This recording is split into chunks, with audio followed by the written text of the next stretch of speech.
ibi bintu ni Bishop John Rucyahana wabikoze, nta wundi. Ni ukuvuga ngo ibi bintu Bishop John Rucyahana yakoze, ni ukuvuga ngo biramugiraho ingaruka nziza, kubera ko ibyo yakoze byose byari mu mugambi. Nta wundi wari gutinyuka gukora iki kintu, agafata abana b'imfubyi, yamara gufata abana b'imfubyi, abana bari bamaze kuba babura ababyeyi mu 1998. Ndabibutsa ko nta wundi mu Bishop ari gukora ibi bintu. Ibi bintu Bishop John Rucyahana yakoze niwe mbishinja, nta wundi wigeze atekereza kuba yabikora. Akifata agafata abana b'imfubyi, abana bari bafite ibikomere, abana bari bamaze kuba babura ababyeyi, yarangiza akabubakira ikigo cy'ishuri Sunrise Primary School, akatuvana mu maparuwasi. Ndibuka ndi umwe mu bana bavuye muri paruwasi, kwa muri paruwasi kwafagamo turi abana batatu, ndi umwe muri abo bana bavuye muri paruwasi. Rero niwe wabikoze. We lift our voices high, praising God on high.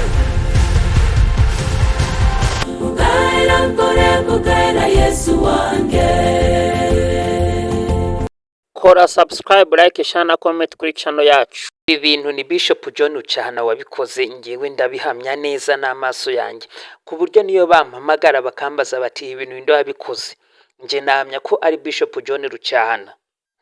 Nta wundi wahangara, nta wundi wakwiyemeza gukora ibi bintu atari Bishop John Rucyahana. Ndamusaba kugira ngo ahari nibaramuka bamuhamagaye ntazabihakane, azemere ko ari we wabikoze. Uti mbese ibi ni ibiki tugiye kuba twabwira Rucyahana Bishop yaba yarakoze? Ibintu tugiye kuvuga Rucyahana yaba yarakoze, turavugamo ibintu bigera muri 20 yaba yarakoze. Rucyahana Bishop John Rucyahana we n'umugore we Rucyahana Harriet nibo bafashe ya mbere, baravuga bati reka twubake ikigo cy'amashuri cya Sunrise Primary School, ngo hari mu mwaka w'2000.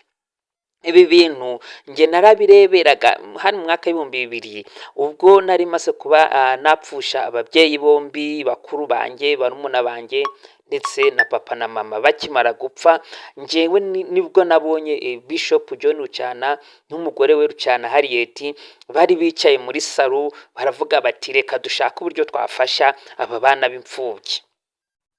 Noneho Bishop John Rucyahana yicarana na Rucyahana Harriet ari we mugore we, baravuga bati niki twakora kugira ngo aba bana b'imfubyi badakomeza kuba bakwandagara hariya mu maparuwasi tuyoboye.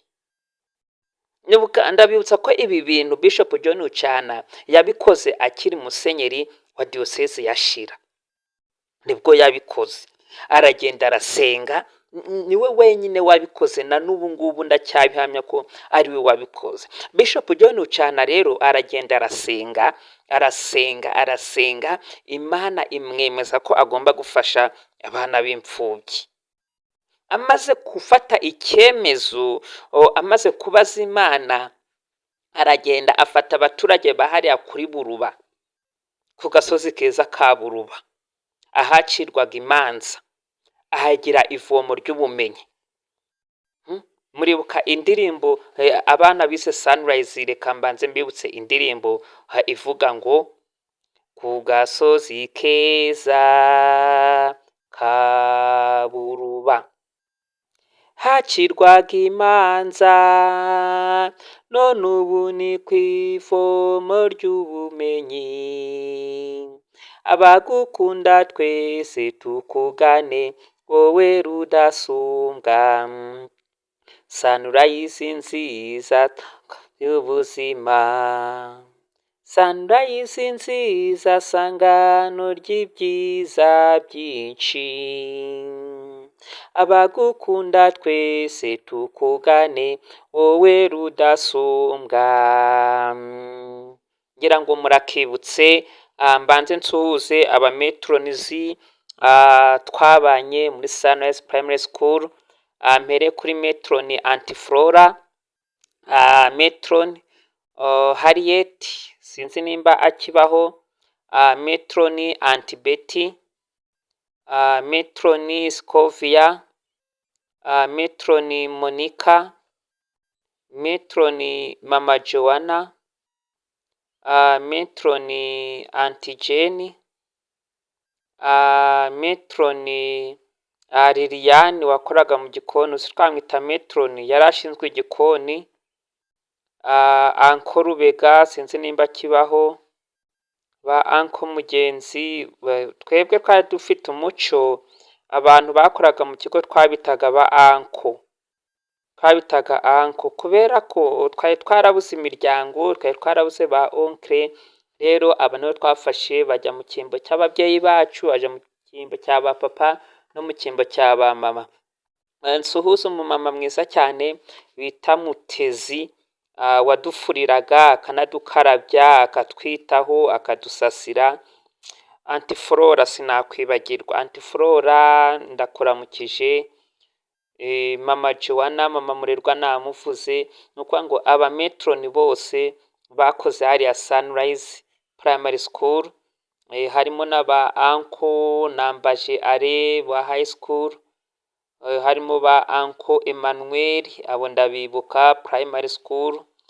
Sinzi nimba bakibaho, ariko nimba bakibaho ndabasuhuje kandi nshimira imiryango yanyu yabafashe ikabarekura ngo mujye gufasha abana b'imfubyi. Rero Bishop John Rucyahana afata iya mbere, aravuga ati ngiye kubaka ikigo cy'imfubyi. Aracyubaka, amaze kucyubaka nuko ngo muri paruwasi yakuyemo abana 3. Nanjye ndi umwe muri abo bana bavuye mu maparuwasi. Gusa twari gupfa tutamenye iyo atatumenya ko dushaka kumenya. Niyo mpamvu Bishop John Rucyahana nzahora mvuga ko ari we wabikoze, nta wundi wabasha kubikora. Bishop John Rucyahana rero ikindi yakoze akimara kubaka Sunrise Primary School, yahise yubaka na sogonderi Sunrise High School cyangwa Sunrise Christian School. Iri shuri araryubaka, ubwo barangizaga primaire bahitaga kumukira muri sogonderi. Amaze kubaka sogonderi ahita yubaka n'iriya Muhabura Integrated Polytechnic College. Nubwo harimo bamwe batagize amahirwe yo kuyigamo, ariko ndahamya nashidikanya ko abenshi barangije sogonderi. Rero kuba bararangije sogonderi, ubwo ni ubumenyi bw'ibanze umuntu ashobora gufata, yaba yarabufashe neza bukabasha kuba bwamubesha. Ubu rero twabaye abagabo, abandi baba abagore, bamwe bafite imishinga bakoramo, abandi bafite companies zabo, abandi bari muri Amerika. Nta wundi tubikesha rero ni Bishop John Rucyahana n'umugore we Rucyahana Harriet. Rero nimvuga ngo ibi byose ni Rucyahana ubiri inyuma, ntabwo navuga ko nibeshe. Nuko ngo ikindi Rucyahana yakoze, yafashe abana bari bafite ibikomere arabavuza, arabomora. Abari barwaye bibari arabavuza barakira. Ngira ngo murabyibuka neza, abize Sunrise muribuka umwana bita Bagambiki Cyrus. Bagambiki Cyrus numwe mu bana bavuye mu paruwasi, kandi nawe arabizi neza uburyo Imana yamufashije. Muribuka baramufashe baramuvuza, mukumara kumuvuza ubu ni umugabo ushima Imana, ni umugabo uri muri gahunda yo kuvuga ati nzakomeza nsenge Imana yamfashije nkavurwa nkabasha kuba anakira. Undi mwana bavuje ni ngewe urimo kuvuga ngo narwaraga amaguru. Muko kurwara amaguru bakanjyana i Kigali Shehashike. Anti Flora ndagushimiye, Anti Betty Scovia ndagushimiye, uri uw'ingenzi, uri ingirakamaro mu buzima bwanjye. Ntabwo nirengagisha abarimu batwigishije, ba Kadandi, ba Dembe, ba Banyaga, ba Tubanambazi Toneste, aho muri hose ndabasuhuje.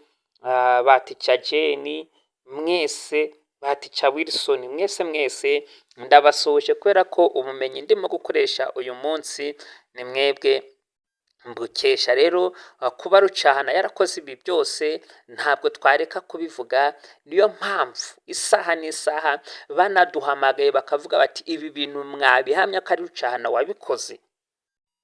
Manitse amaboko yombi nabihamya ko ari Rucyahana wabikoze, nta nubwo nakwirwa ndazuyaza.